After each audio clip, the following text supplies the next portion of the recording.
कहानी की शुरुआत में हमें एक तबाह हुई दुनिया दिखाई देती है। पूरी जमीन बंजर हो चुकी थी, लेकिन ऑस्ट्रेलिया का एक इलाका जिसे अलग अलग माओं की हरी जगह green place of different mothers कहा जाता था, अब भी ठीक था। वहाँ पानी बचा हुआ था, खेती होती थी और फल उगाए जाते थे। इस जगह पर कई महिलाएं रहती थीं। इसी इलाके में फ्यूरियोसा नाम की एक लड़की एक पका हुआ फल लेने आई। तभी उसे अपने इलाके के पास कुछ हलचल सुनाई दी। जब वह करीब गई तो उसने देखा कि वहाँ बहुत सारे बाइक चलाने वाले लोग थे। फ्यूरियोसा ने एक बाइक की तेल वाली पाइप काट दी, लेकिन जैसे ही वह दूसरी बाइक की पाइप काटने वाली थी, एक बाइक वाला उसे देख लेता है। इससे पहले कि वह उसे पकड़ पाता, फ्यूरियोसा ने उसके पैर पर तेज धार वाले हथियार से वार किया और वहां से भाग गई। भागते हुए उसने जोर जोर से सीटी बजानी शुरू कर दी, जिससे उस इलाके के लोगों को आने वाले खतरे का पता चल गया। लेकिन इससे पहले कि वह खुद आबादी वाले इलाके में पहुंच पाती, एक बाइक सवार ने एक रस्सी उसकी तरफ फेंकी और उसे रोकने में कामयाब हो गया। इसके बाद वे लोग फ्यूरियोसा को उठाकर वहां से ले जाने लगे। दूसरी तरफ फ्यूरियोसा की मां और वहां के सारे योद्धा अपने घोड़ों पर सवार होकर फ्यूरियोसा को बचाने के लिए इन बाइक वालों का पीछा करने लगे। पीछा करते हुए फ्यूरियोसा की मां ने चलते हुए बाइक पर चढ़कर एक बाइक सवार का गला काट दिया और उसकी बाइक अपने कब्जे में ले ली। इससे पहले कि वे उसी बाइक से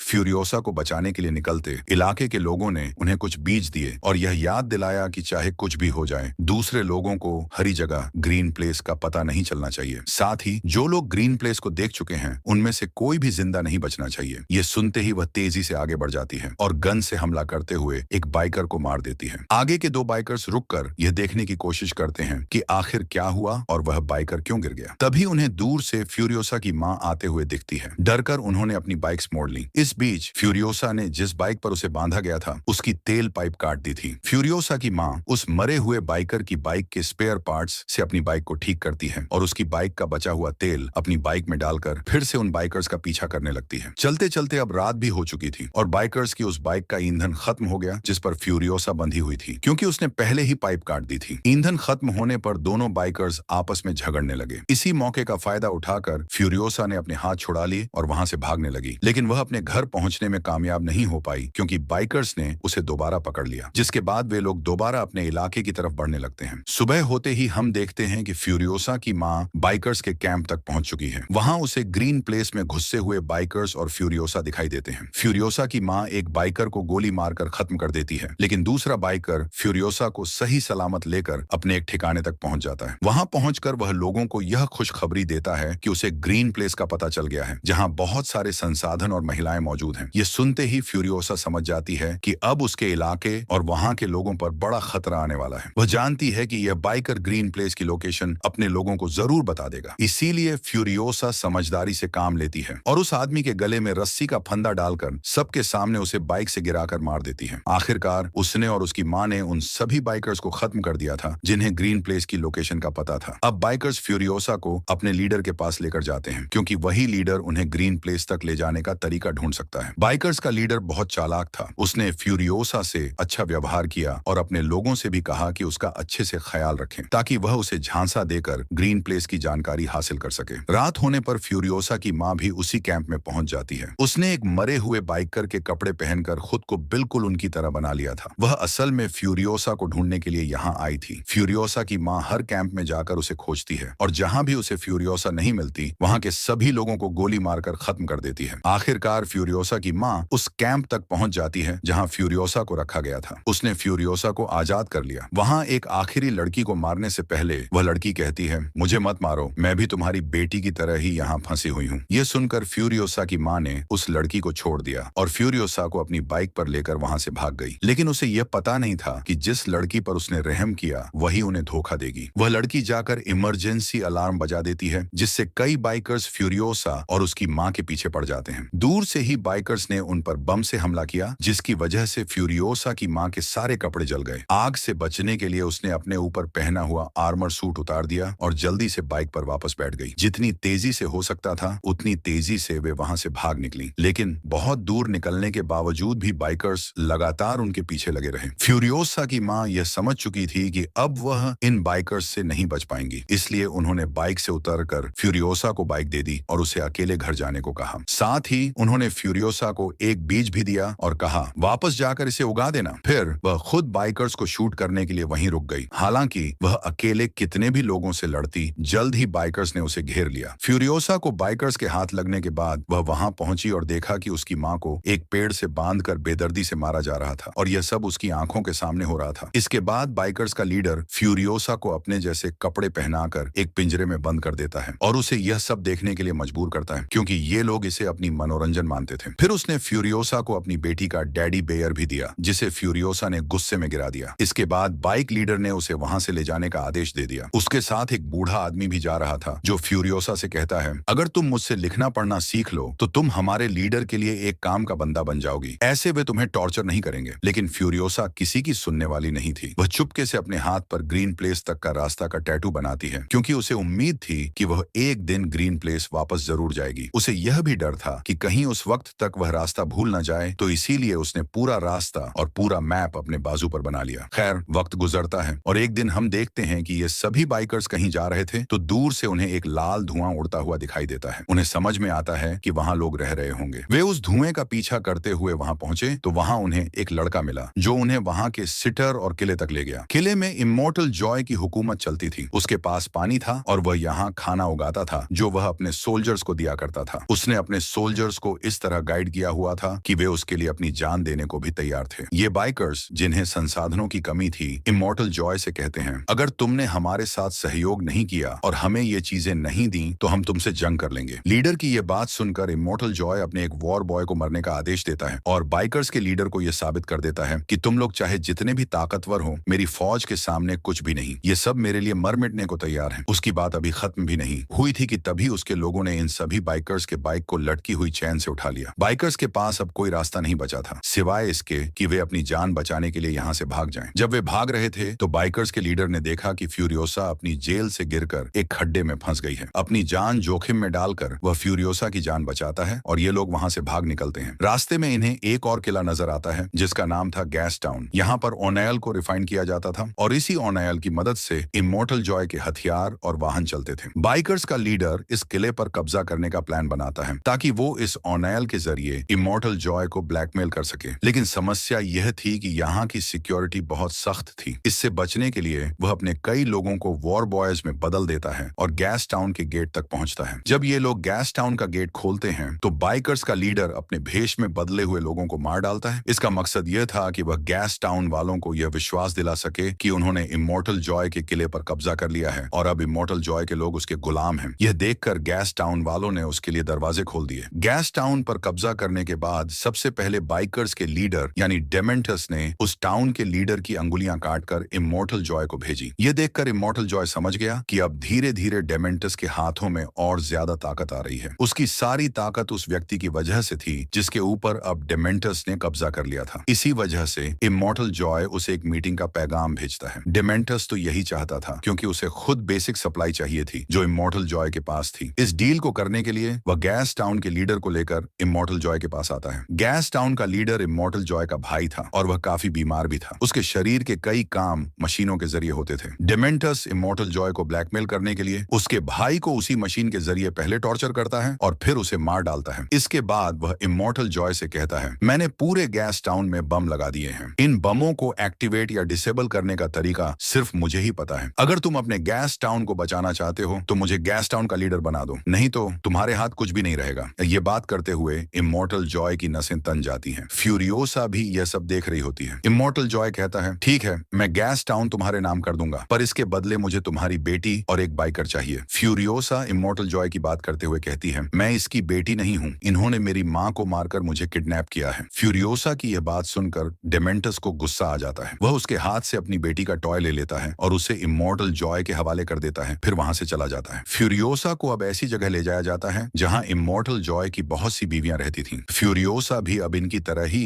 इमॉर्टल जॉय की एक बीवी बनकर उसके हरम में रहने वाली थी। ये सारी औरतें बहुत अच्छी थीं और वे फ्यूरियोसा के साथ भी अच्छा बर्ताव करती हैं। लेकिन फ्यूरियोसा सिर्फ इस बात पर ध्यान देती है कि कैसे इमॉर्टल जॉय इन सभी लड़कियों को अपने साथ रखने के लिए मजबूर करता है। इधर फ्यूरियोसा देखती है कि जब इमॉर्टल जॉय की एक बेटी पैदा होती है तो गुस्से में वह अपनी बेटी को जिंदा दफनाने का आदेश दे देता है। उसे सिर्फ बेटों की जरूरत थी। ऐसा नहीं था कि उसके पास बेटे नहीं थे, उसके बहुत से बेटे थे, लेकिन उसकी नजर में कोई भी हेल्दी नहीं था। इसलिए उसने इन सब लड़कों को वॉर बॉयज के तौर पर रख लिया था। उसने इतनी सारी बीवियां भी इसलिए रखी थी कि एक दिन उसका हेल्दी बेटा पैदा होगा जो उसकी तरह ताकतवर होगा और उसके साम्राज्य पर हुकूमत करेगा। हम देखते देखते हैं कि इमॉर्टल जॉय के एक बेटे की नजर फ्यूरियोसा पर पड़ती है। वह उसे बालों से पकड़कर उसके साथ ज्यादती करने की कोशिश करता है, लेकिन फ्यूरियोसा बाल छुड़ाकर भाग जाती है। अगली बार वह चाहती थी कि ऐसा फिर से न हो, क्योंकि उसे पता था कि यह लड़का उसे फिर तंग करेगा। इसलिए उसने अपने सारे बाल काटकर नेट और वैक्स की मदद से एक विग बना ली। इस दौरान फ्यूरियोसा के पास उसकी माँ का दिया हुआ पीच सीट भी था, जिसे उसने आज तक संभाल कर रखा था। कुछ समय बाद जब वह लड़का फिर फ्यूरियोसा को तंग करने के लिए आया और उसके बाल पकड़े, तो फ्यूरियोसा अपनी विग को उसके हाथों में छोड़कर वहां से भाग गई। वह लड़का भी उसे ढूंढने के लिए उसके पीछे भागता है, लेकिन बीच में उसे अपना भाई मिल जाता है। वह उससे पूछता है, तुम यहाँ क्या कर रहे हो? लेकिन उसके पास कोई जवाब नहीं था। उसने फ्यूरियोसा का विग भी फेंक दिया था, क्योंकि उसे डर था कि कहीं उसके पिता उसे देखकर सजा न दे दें। खैर, वह बहुत कोशिश करता है कि फ्यूरियोसा को ढूंढ सके, लेकिन फ्यूरियोसा मिलती नहीं है, क्योंकि अब वह खुद को एक लड़के की तरह बना चुकी थी। ऐसे उसने अपनी इज्जत भी बचा ली और उसे शहर के अंदर काम भी मिल गया। उछलने कूदने में वह बहुत तेज थी, इसलिए उसे काम दिया गया था इमॉर्टल जॉय की बड़ी बड़ी मशीनों के अंदर चेन लगाने का। समय बीतता है और हम देखते हैं कि 15 साल बाद अब फ्यूरियोसा बड़ी हो चुकी है। कोई भी उसे पहचान नहीं पाता कि वह वही लड़की है। वह भी इसलिए क्योंकि आज तक फ्यूरियोसा ने लड़का बनने का नाटक किया और साथ ही इमॉर्टल जॉय के वो सारे काम पूरे किए, जिससे उसे यकीन हो गया कि फ्यूरियोसा भी उसके लिए वफादार है। इस बार इमॉर्टल जॉय उन्हें एक बड़ी सी ड्रिल बनाने का काम देता है, जो किसी भी चीज को आसानी से तबाह कर सकती थी। ये लोग ऐसी ही एक मशीन बनाने में कामयाब हो भी जाते हैं। जैसे ही वे इसे पहली टेस्ट ड्राइव के लिए बाहर लेकर जाते हैं, तो इसके ऊपर डिमेंट के लोग हमला कर देते हैं। डिमेंट के लोग पैराशूट्स के जरिए इस मशीन पर और वॉर बॉयज के ऊपर बम से हमला करते हैं। जैक, जो कि इस ट्रक को चला रहा था, वह ट्रक को नहीं रोकता बल्कि चलाता रहता है। डिमेंट के लोग इस ट्रक पर हमला कर देते हैं, जिसके कारण ट्रक में एक बड़ा नुकसान हो जाता है। इस समय फ्यूरियोसा बहादुरी दिखाती है और चलते हुए ट्रक के नीचे जाकर उस नुकसान को ठीक करने की कोशिश करती है, ताकि जैक इस ट्रक को जल्दी से वहां से ले जा सके। लेकिन उसकी कोशिश को नाकाम करने के लिए डिमेंट का एक आदमी भी ट्रक के नीचे आ जाता है और वह ट्रक के नीचे बम लगा रहा था। फिर फ्यूरियोसा ना सिर्फ उससे लड़ती है, बल्कि उसे मारकर गिराते हुए उसका बम भी ट्रक से हटा देती है। इसके बाद वह ट्रक का नुकसान ठीक करते हुए ट्रक के अंदर चली जाती है। ट्रक के बाहर डिमेंट के लोग अभी भी वॉर बॉयज को मार रहे थे, और जब वॉर बॉय डिमेंट के छोटे से ट्रक पर हमला करता है, तो वह ट्रक एक्सीडेंट करके दूसरे ट्रक से टकरा जाता है, जिसकी वजह से फ्यूरियोसा को झटका लगता है और उसके सिर पर लगी हेलमेट गिर जाती है। उसके उड़ते हुए बाल देखकर जैक के सामने यह राज खुल जाता है कि वह एक लड़की है। लेकिन ये लोग अभी अपनी जंग पर ध्यान देते हैं और फिर फ्यूरियोसा बाइकर्स पर हमला करके उन्हें मारने में कामयाब हो जाती है। अपने दुश्मनों को खत्म करने के बाद उसने जैक को गन पॉइंट पर ले लिया, क्योंकि वह जानती थी कि जैक अब उसके लिए समस्या खड़ी कर सकता है। लेकिन जैक उसे कहता है, तुम एक अच्छी वॉरियर हो और मुझे इस बात से फर्क नहीं पड़ता कि तुम्हारा जेंडर क्या है। हमें काम दिया गया है इस ट्रक को कंट्रोल करने का, और मैं चाहता हूं कि तुम एक टीम के सदस्य की तरह इसमें मेरा साथ दो। फिर फ्यूरियोसा समझ जाती है और ये लोग इस ट्रक को लेकर गैस टाउन के अंदर पहुंचते हैं, जहां कई सालों बाद डिमेंट्स फ्यूरियोसा को देखता है। लेकिन अब वह काफी बड़ी हो चुकी थी, इसलिए डिमेंट्स ने उसे पहचाना नहीं। पता चलता है कि डिमेंट्स के पास ऑनेल की सप्लाई खत्म हो गई है, जिसके बदले में वह दूसरी सप्लाई इमॉर्टल जॉय से लेता था। वह यहाँ जैक से कहता है, मेरी किसी तरह इमॉर्टल जॉय से मीटिंग करवा दो। जैक मान जाता है, लेकिन वह बिना कुछ किए उन्हें कोई सप्लाई देने को तैयार नहीं था। इसीलिए ये सारे बाइकर्स उनके ऊपर हमला कर देते हैं और सारा फूड चुराने लग जाते हैं। इसे बचाने के लिए फ्यूरियोसा अपना ट्रक लेकर यहाँ से बाहर निकल जाती है और जैक उन लोगों को मारने लगता है जो उनके ट्रक के पास आने की कोशिश कर रहे थे। खैर, ये लोग अब बचते बचते वापस अपनी सेटलमेंट में पहुंच जाते हैं और इमॉर्टल जॉय को डिमेंट से मिलने का पैगाम दे देते हैं। इस सारी लड़ाई में फ्यूरियोसा को एक तीर भी लग चुका था। जैक उस तीर को उसके कंधे से निकालता है और फिर उसे स्टिचेस लगाता है। बातों ही बातों में ये लोग बहुत करीब आ गए। जैक ने उससे पूछा, तुम्हारे पेरेंट्स की कैसे डेथ हुई थी? फ्यूरियोसा ने बताया कि उसे ये बाइकर्स किडनैप करके यहाँ छोड़ गए थे। फिर फ्यूरियोसा उसे वह पीच सीट भी दिखाती है जो उसकी माँ ने उसे दी थी। इसके बाद वह अपना हाथ दिखाती है जहाँ पर ग्रीन प्लेस जाने तक का नक्शा बना था। उसे आज भी उम्मीद थी कि वह वहाँ जा सकेगी। जैक कहता है, मैं वादा करता हूँ, मैं कोशिश करूंगा कि तुम्हें तुम्हारी जगह तक पहुंचा दूं। और फिर फ्यूरियोसा कहती है, मैं चाहती हूँ कि तुम भी मेरे साथ आओ। यहाँ पर इन्हें इमॉर्टल जॉय का मैसेज मिलता है कि वह डिमेंट से मीटिंग के लिए जा रहा है और इन्हें भी अपनी पूरी फौज तैयार करके उसके पीछे जाना होगा। जैक उसे रिग में नहीं बैठाता, बल्कि एक अलग ट्रक चलाने का काम देता है, क्योंकि उसका प्लान था कि वह सबको धोखा देते हुए इसी ट्रक के जरिए ग्रीन प्लेस तक पहुंच जाएंगे। ये लोग जैसे ही गैस टाउन पहुंचते हैं, तो एक ट्रक पहले ही गैस टाउन के अंदर जाने में कामयाब हो जाता है, जबकि फ्यूरियोसा यहीं से अपना मुंह मोड़ लेती है। वह अब इंतजार कर रही थी कि जैक भी उसके साथ आएगा, लेकिन जैक ने उसके साथ आने के बजाय हवा में एक हरा धुआं छोड़ा, जिसका मतलब था कि वह यहाँ जंग करने के लिए वॉर बॉयज को बुला रहा था। ये देखकर देखकर फ्यूरियोसा नाराज हो गई और अकेले ही वहां से निकल गई। इससे पहले कि वह ग्रीन प्लेस तक पहुंच जाती, उसके पास मौका भी था, लेकिन वह नहीं गई। उसके दिल में जैक का ख्याल आया, जो वहां अकेले जंग लड़ रहा था। इसीलिए वह जैक की मदद करने के लिए वापस गैस टाउन में आ जाती है और अपनी स्नाइपर लेकर वहां सबको शूट करना शुरू कर देती है। उसी की एक गोली डिमेंट को बीच में छूकर गुजर जाती है। जैक अपने रिग से गैस टाउन का गेट तोड़ते हुए अंदर घुस जाता है और इस रिग पर लगी ड्रिल को चलाकर वह यहाँ का सारा स्ट्रक्चर तोड़ने लगता है। ऐसा करते हुए बाइकर्स भी उसे रोकने के लिए उस पर हमला करते हैं और इस सब में उसका रिग टूटकर वह खुद एक गड्ढे में गिर जाता है। ठीक समय पर फ्यूरियोसा वहां एंट्री करती है और एक बाइक से चैन लटकाकर उसे वहां से बाहर खींच लेती है, जिसके बाद ये लोग एक दूसरे ट्रक में बैठकर वहां से बाहर निकल जाते हैं। अब इन लोगों का इरादा था कि यह लोग यहाँ से भागकर ग्रीन प्लेस निकल जाएंगे, लेकिन वे नहीं जानते थे कि डिमेंट उनके पीछे पीछे था। डिमेंट का ट्रक जैसे ही फ्यूरियोसा के ट्रक के साथ जुड़ता है तो फ्यूरियोसा उस ट्रक के ऊपर हमला करने के लिए अपनी गन बाहर निकालती है और इस सब में उसका हाथ दोनों ट्रकों के बीच में आ जाता है। यह वही हाथ था जिसके ऊपर उसने मैप बनाया था। अब ये लोग डिमेंट के हाथों में फंस चुके थे। डिमेंट ने इन्हें बंदी बना लिया था। अचानक से इनके आसपास बाइक्स घूमने लगती हैं और जैक को बाइक से बांधकर गोल घेरों में घुमाया जाता है, जिससे वह हर गुजरते सेकंड में अपनी मौत के करीब जा रहा था। वहीं फ्यूरियोसा को जंजीरों से बांध दिया गया था और उनके इर्द गिर्द भी बाइक्स तेजी से घूम रही थी। डिमेंट इन सबको देखकर खुश हो रहा था। जब वह बोर हो जाता है तो पीछे मुड़कर देखता है, जहां फ्यूरियोसा अब अपना कटा हुआ बाजू छोड़कर वहां से भाग चुकी थी। गुस्से में डिमेंट अपने ट्रक में बैठकर उसे पीछा करने के लिए आगे बढ़ता है, लेकिन उसे पता चलता है कि फ्यूरियोसा ने उसके ट्रक का टायर उतार लिया था, जिसकी वजह से उनका एक्सीडेंट हो गया। फ्यूरियोसा जिस बाइक से यहाँ से भाग रही थी, थोड़ी दूर जाने पर उस बाइक का पेट्रोल खत्म हो जाता है। इसके बाद उसे अपना सफर पैदल तय करना पड़ता है। उसका बाजू बुरी तरह जख्मी था और वह ठीक से चल नहीं पा रही थी। ऊपर से इस इलाके में तपती धूप भी थी। इन सभी कारणों से वह बेहोश हो जाती है। उसकी खुशकिस्मती से यहाँ पास में एक वार बॉय ने उसे देख लिया और उसे वापस ले आया। यहाँ उसका इलाज हुआ और जब उसे होश आया तो उसने पागलों की तरह इमॉर्टल जॉय से मिलने की बात की। जब उसे इमॉर्टल जॉय के पास ले जाया गया तो उसने इमॉर्टल जॉय को बताया कि डिमेंट्स जल्द ही उनके ऊपर हमला करने के लिए आ रहा है। उसने गैस टाउन को भी तबाह करने का प्लान किया है। इमॉर्टल जॉय इस सब के लिए प्लान बनाता है कि वे लोग डिमेंट के गैस टाउन को तबाह करने से पहले ही वहां पहुंच जाएं, यानी इससे पहले कि डिमेंट सिटर पर हमला करें, ये लोग गैस टाउन पर हमला करने वाले थे। जैसे ही ये लोग गैस टाउन के पास पहुंचते हैं, डिमेंट भी इन्हें देखकर जंग का ऐलान कर देता है। सिटरडिन और गैस टाउन के बीच इन दोनों दलों के बीच जंग शुरू हो जाती है, जो हफ्तों तक चलती है। दोनों टीम के लोग एक दूसरे को बुरी तरह से मारते रहे। इस सब के दौरान फिरसा ने सिटरडिन में जाकर अपना एक मैकेनिकल हाथ बना लिया और फिर एक कार को ठीक करने के लिए टायर ले लिया। आगे बढ़ते हुए उसे यह देखने को मिलता है कि डिमेंट्स और उसके बाकी बचे लोग अपनी जान बचाकर भाग रहे थे, जिनकी नजर अब फ्यूरियोसा पर पड़ चुकी थी। इससे पहले कि ये लोग फ्यूरियोसा पर हमला करते, फ्यूरियोसा तेजी से कार चलाते हुए आती है और अपनी गाड़ी से इन सबको टक्कर मारते हुए आगे बढ़ जाती है। उसने सबको मार दिया, लेकिन डिमेंट कहीं नजर नहीं आया। उसने दूर देखा तो एक बाइकर वहां से भाग रहा था। यह कोई और नहीं बल्कि डिमेंट ही था, लेकिन डिमेंट की मौत अब करीब थी, क्योंकि उसकी बाइक भी खराब हो चुकी थी और अब फ्यूरियोसा भी उसके पास आ चुकी थी। फ्यूरियोसा उसे एक बार में मार सकती थी, लेकिन उसने इतना आसान नहीं किया। वह डिमेंट को यह याद दिलाना चाहती थी कि वह कौन है और वह डिमेंट के पीछे क्यों पड़ी है। उसने उसे इतने टॉर्चर किया कि वह बेहोश हो गया। जब उसे होश आया तो फ्यूरियोसा ने उसे बताया, मैं वही लड़की हूँ जिसे तुम 15 साल पहले किडनैप कर लाए थे और जिसकी आंखों के सामने तुमने उसकी माँ को मार डाला था। डिमेंट को अब भी फ्यूरियोसा की पहचान ठीक से नहीं हो रही थी, तो फ्यूरियोसा ने उसके साथ चेन से बंदी बनाकर उसका टेडी बियर काट लिया। अब डिमेंट पहचान जाता है कि फ्यूरियोसा कौन है। वह माफी मांगता है और कहता है, अगर तुम मुझे माफ कर दो तो हम दोनों मिलकर यहाँ पूरी जगह पर हुकूमत कर सकते हैं। तुम बहुत बहादुर हो। उसकी यह बातें सुनकर फ्यूरियोसा फिर से उसका टेडी बियर जमीन पर गिरा देती है और फिर वह उसके सिर पर गन पॉइंट कर देती है। तब लोगों को लगता है कि फ्यूरियोसा ने उसे मार दिया, लेकिन ऐसा नहीं था। असल में फ्यूरियोसा ने उसे जिंदा दफन कर दिया और उसके ऊपर अपना पीच ट्री लगा दिया, जिसका बीज उसे उसकी माँ ने दिया था। जमीन ने डिमेंट के न्यूट्रिएंट्स शक्ति से एक बहुत बड़ा पेड़ उगाया और उस पर एक पीच भी उगाया, जिसे डिमेंट अपनी आंखों से देख रहा था। यह बस उसका आखिरी वक्त था। इसके बाद शायद वह मर जाता। सीन कट होकर दूसरी ओर हम फिरसा को देखते हैं, जो अपनी कैद से इमॉर्टल जॉय की सभी बीवियों को बचाने में कामयाब हो जाती है। वह उन्हें रेस्क्यू करके ग्रीन प्लेस लेकर जाती है और इसे दिखाते हुए यह कहानी खत्म हो जाती है।